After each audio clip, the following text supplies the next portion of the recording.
Covid ವೇಳೆ Chamarajanagar ಜಿಲ್ಲಾಸ್ಪತ್ರೆ oxygen ದುರಂತ ಕೇಸ್ಗೆ ಸಂಬಂಧಪಟ್ಟಂತೆ ಸಿಎಂ ಸಿದ್ದರಾಮಯ್ಯ ಅವರಿಗೆ ತನಿಖಾ ವರದಿಯನ್ನ ಸಲ್ಲಿಸಿದಂತ ನ್ಯಾಯಮೂರ್ತಿ ಮೈಕಲ್ ಡಿ ಕುನ್ನಾ ತನಿಖೆ ಮಾಡಿ ಸಿಎಂ ಸಿದ್ದರಾಮಯ್ಯಗೆ ವರದಿಯನ್ನ ಸಲ್ಲಿಸಿದ್ದಾರೆ. ಈ ಒಂದು ಜವಾಬ್ದಾರಿಯನ್ನ ತನಿಖೆಗೆ ಸಂಬಂಧಪಟ್ಟಂತೆ ಮಾಹಿತಿ ಕಲೆ ಹಾಕಿ ವರದಿಯನ್ನ ಕೊಡೋದಕ್ಕೆ ಅಂತೇಳಿ ಮೈಕಲ್ ಡಿ ಕುನ್ನಾ ಅವರಿಗೆ ವಹಿಸಲಾಗಿತ್ತು.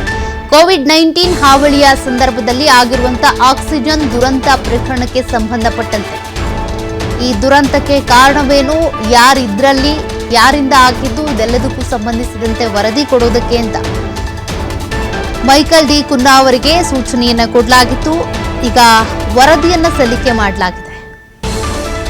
ಹಾಗಾದ್ರೆ ವರದಿಯಲ್ಲಿ ಏನೆಲ್ಲ ಇರಬಹುದು, ಯಾರ ವಿರುದ್ಧ ಏನೆಲ್ಲ ಆರೋಪಗಳಿರಬಹುದು? ಕುನ್ನಾ ಅವರು ಹೆಸರಿಸಿರುವಂತಹ ಹಿಂದಿನ ಆರೋಗ್ಯ ಸಚಿವರ ಮೇಲೂ ಕೂಡ ಆರೋಪಗಳು ಕೇಳಿ ಬಂದಿತ್ತು. ಆ ಸಂದರ್ಭದಲ್ಲಿ ಯಾರ್ಯಾರು ಈ ದುರಂತದಲ್ಲಿ ಭಾಗಿಯಾಗಿದ್ದಾರೆ ಅಂತ ಬಂದಾಗ ಆಗ ಇದ್ದಂಥ ಆರೋಗ್ಯ ಸಚಿವರ ಮೇಲೂ ಕೂಡ ಆರೋಪ ಇತ್ತು. ಹಾಗಾಗಿ ಇದನ್ನ ಗಂಭೀರವಾಗಿ ತೆಗೆದುಕೊಂಡು ಜನರ ಜೀವದ ಜೊತೆ ಚೆಲ್ಲಾಟ ಆಡಿದಂತಹ ಪ್ರಕರಣ ಇದು. ಹೀಗಾಗಿ ಗಂಭೀರವಾಗಿ ತೆಗೆದುಕೊಂಡು ತನಿಖೆಗೆ ಅಂತ ಆದೇಶಿಸಲಾಗಿತ್ತು. ಈಗ ವರದಿಯನ್ನ ಸಲ್ಲಿಕೆ ಮಾಡಲಾಗಿದೆ. ಮೈಕಲ್ ಡಿ ಕುನ್ನಾ ಅವರ ಆಯೋಗದ ವರದಿ ಸಲ್ಲಿಕೆ ಆಗಿದೆ. ಈ ವರದಿಯನ್ನ ಅದರಲ್ಲಿ ಹೈಲೈಟ್ಸ್ ಏನಿದೆ ಅನ್ನೋದು ಗೊತ್ತಾಗಬೇಕಾಗತ್ತೆ.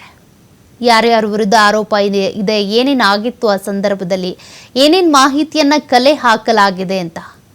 ಕೋವಿಡ್-19 ಸಂದರ್ಭದಲ್ಲಿ ಆದಂಥ ಆಕ್ಸಿಜನ್ ದುರಂತ ಪ್ರಕರಣಕ್ಕೆ ಸಂಬಂಧಪಟ್ಟಂತೆ ಈಗ ತನಿಖಾ ವರದಿ ಸಿಎಂ ಸಿದ್ದರಾಮಯ್ಯನವರಿಗೆ ಸಲ್ಲಿಕೆ ಮಾಡಲಾಗಿದೆ. ಸರ್ಕಾರಕ್ಕೆ ಸಲ್ಲಿಕೆ ಮಾಡಿರುವಂಥದ್ದು. ಮತ್ತಷ್ಟು ಡೀಟೇಲ್ಸ್ ಕೊಡ್ತಾರೆ ಪ್ರತಿನಿಧಿ ಸ್ವಾಮಿ. ಈಗಾಗಲೇ ಕೋವಿಡ್-19 ಸಂದರ್ಭದಲ್ಲಿ ಆಗಿದ್ದಂತ ಆಕ್ಸಿಜನ್ ದುರಂತ ಕೇಸ್ಗೆ ಸಂಬಂಧಪಟ್ಟಂತೆ ಮೈಕಲ್ ಡಿ ಕುನ್ನಾ ಅವರ ಆಯೋಗ ಏನಿದೆ ವರದಿಯನ್ನು ಸಲ್ಲಿಕೆ ಮಾಡಿದೆ. ವರದಿಯಲ್ಲಿ ಏನಿದೆ ಅನ್ನೋದ್ರ ಬಗ್ಗೆ ಡೀಟೇಲ್ಸ್ ಸಿಕ್ಕಿದೆಯಾ? ಮತ್ತೇನು ಅಪ್ಡೇಟ್ಸ್ ಇದೆ?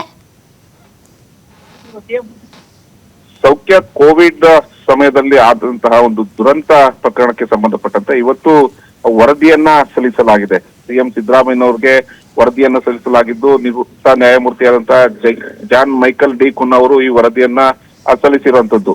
ಬಿಜೆಪಿ ಆಡಳಿತಾವಧಿಯಲ್ಲಿ ಇದ್ದಂತಹ ಸಮಯದಲ್ಲಿ ಕೋವಿಡ್ ಹಾವಳಿ ಸಂದರ್ಭದಲ್ಲಿ ಆಗಿದ್ದಂತಹ ಒಂದು ಪ್ರಕರಣಕ್ಕೆ ಸಂಬಂಧಪಟ್ಟಂತೆ ಸಾಕಷ್ಟು ಜಟಾಪಟಿ ಕೂಡ ಆಗಿತ್ತು.